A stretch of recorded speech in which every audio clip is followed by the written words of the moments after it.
7 silhouettes, no escorts, midnight over Iran. 30,000 pounds of steel drives through a mountain like wet clay, then silence, then shockwaves. In 15 minutes, a program built over 15 years becomes rubble. If that was the warm-up, what does the main event look like? Welcome to Frontline Eye. Tonight, we tear open the bomb bay doors on the most decisive instrument in U.S. power projection, the Strategic Bomber Force. Not the myths, not the movie trailers, the doctrine, the technology, and the playbook of aircraft that can appear from nowhere, punch through the hardest targets on Earth, and vanish before defenders even know what killed them.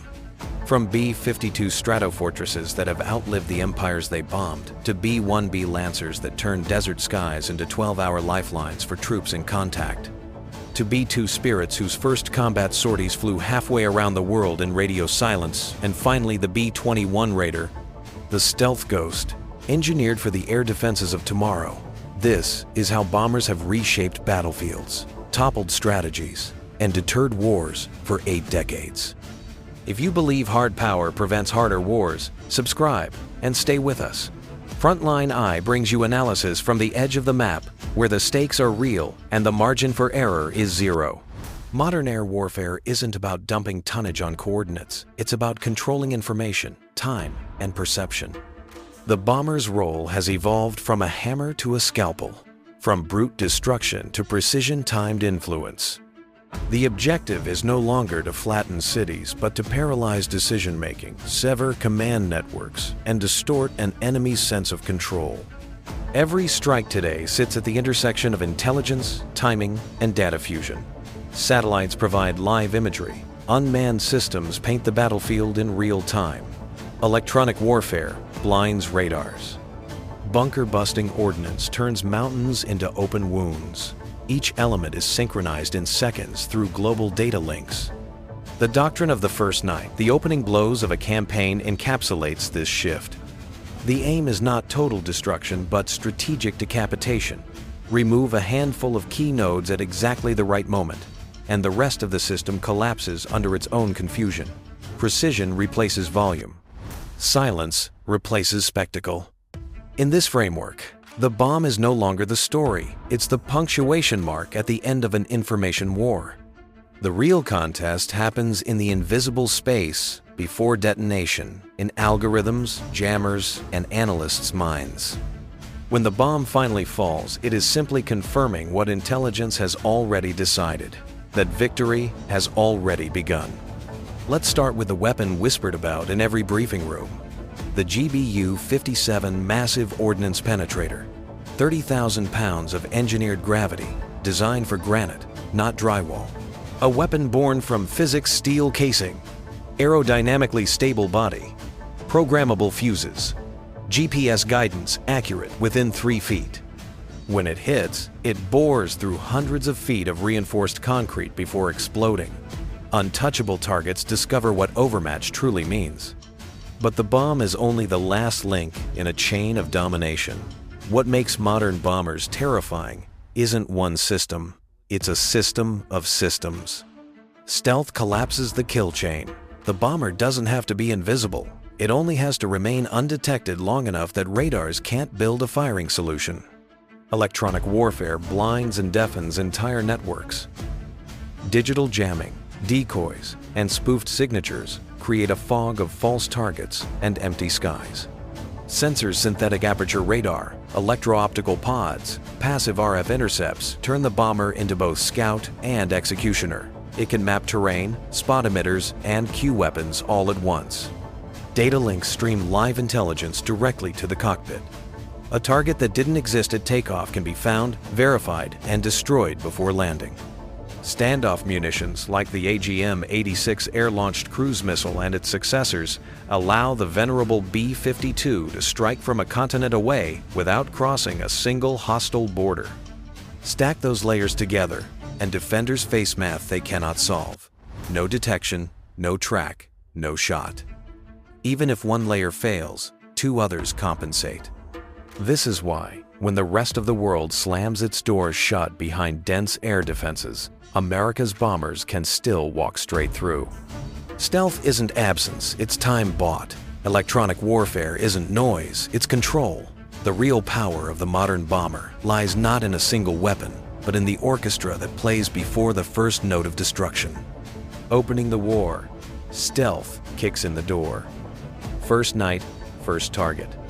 Command centers, runways, missile silos, hardened bunkers, gone before sunrise. The objective isn't annihilation, it's paralysis. The enemy wakes up deaf, blind, and leaderless.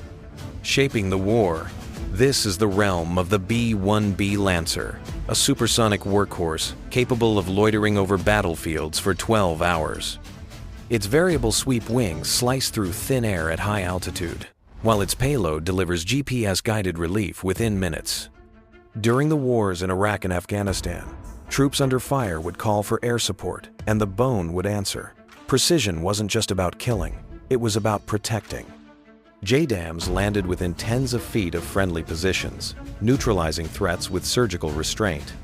Ending the war, that's where the B-52 Stratofortress enters the eternal sledgehammer with the finesse of a scalpel. It can rain long-range cruise missiles from beyond the reach of surface-to-air missiles, applying relentless pressure without risking crews. Strategic fatigue becomes a weapon. The enemy's economy, morale, and logistics erode until surrender is cheaper than survival. Each phase demonstrates a different species of precision. During Iraq's urban fights, bombs were dropped danger close, not for spectacle, but for survival. In Afghanistan, continuous presence, keeping one bomber airborne at all times for months, became strategy itself. When counterproliferation is the mission, kinetic energy speaks the only language concrete understands. Then comes the psychological layer. When a facility explodes without radar warning, doctrine itself takes damage. Units scatter, commanders hesitate. A military built on anticipation finds itself drowning in uncertainty. The bomber's shadow is deterrence in its purest form, a silent reminder that somewhere above the clouds, someone already knows where you stand. America's rivals have built dense, integrated air defense networks. The S-400 and S-500 families, multi-band radars, layered missile grids, the porcupine strategy. Too many spikes to swallow. The U.S. doesn't wrestle the porcupine, it walks around it. Low observability, cyber pre-salvos, electronic suppression, and precision standoff weapons erase critical nodes without ever violating the geometry of the defense. Numbers still matter, but integration matters more. U.S. bombers don't travel alone. They are the visible tip of a global machine. Tankers span oceans. ISR satellites peer from orbit. Submarines and destroyers align for cruise missile launches. Fighters sweep the periphery. And cyber teams rewrite the battle space milliseconds before the bombs arrive. A single strike package represents thousands of moving parts across continents, fuel routes, spare crews, contingency airfields, command authorizations, weather modeling, and diplomatic coordination. The real weapon isn't the aircraft, it's the infrastructure of trust, logistics, and technology that allows it to exist. Strategically, the result is deterrence with receipts. Allies see tangible commitment, aluminum in the sky, fuel spent for their defense. Adversaries see reach, repetition, and restraint, a power that can strike yet chooses when not to. The cost of sustaining this network is astronomical. The cost of fighting a major war without it would be catastrophic. Who can match it? Some nations have stealth aircraft, others advanced missiles, but no one combines global range, penetrating stealth, deep earth munitions, electronic supremacy, and full-spectrum logistics into one cohesive doctrine. Owning this capability isn't just about firepower. It's about owning the ability to act decisively, yet selectively. It buys credibility, leverage, and, paradoxically, peace. Enter the B-21 Raider Stealth, reborn for a world of multi-static radars, AI-driven detection, and electronic ambushes. Built with modularity at its core and software defined by doctrine, the B-21 can evolve by update rather than overhaul. It's the first bomber designed for continuous adaptation. Now pair it with collaborative combat aircraft, CCA, uncrewed wingmen that scout, jam, decoy, or carry extra weapons. Together, they create mass without fragility. One manned bomber directing a swarm of loyal drones becomes an aerial phalanx, distributed, intelligent, lethal.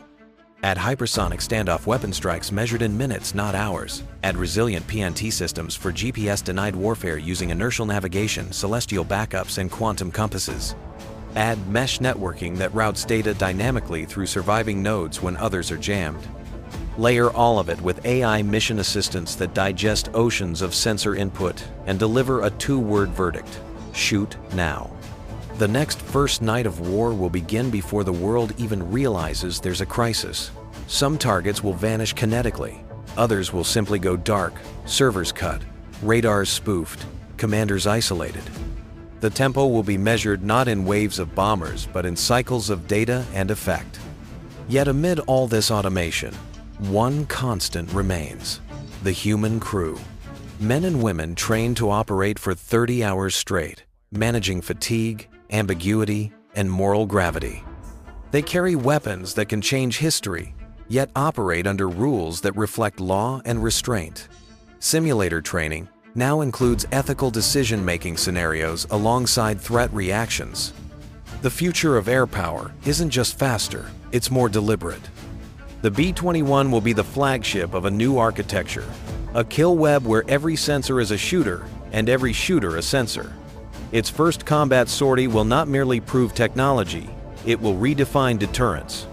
When that night comes, somewhere over a horizon no one sees, a quiet formation will rise into the dark, carrying both unimaginable power and the oldest burden of war, to end it before it begins.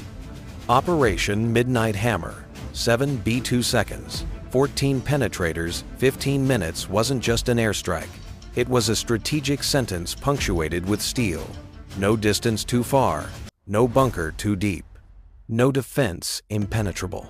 It stands on the shoulders of Kosovo nights, Libyan first hours, Afghan overwatch, and decades of deterrence cruises by the BUFF.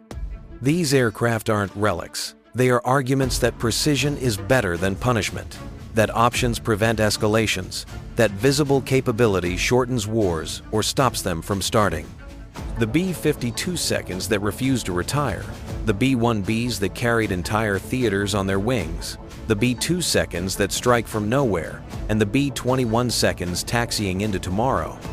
Together, they are the long arm of strategy. If this deep dive sharpened your view from the trench line to the stratosphere, hit like, subscribe, and ring the bell. Tell us which operation changed your mind about air power, or what system you want Frontline Eye to dissect next. And the next time contrails sketch a white line across a blue ceiling, remember, sometimes the most powerful weapon is the one you never see coming.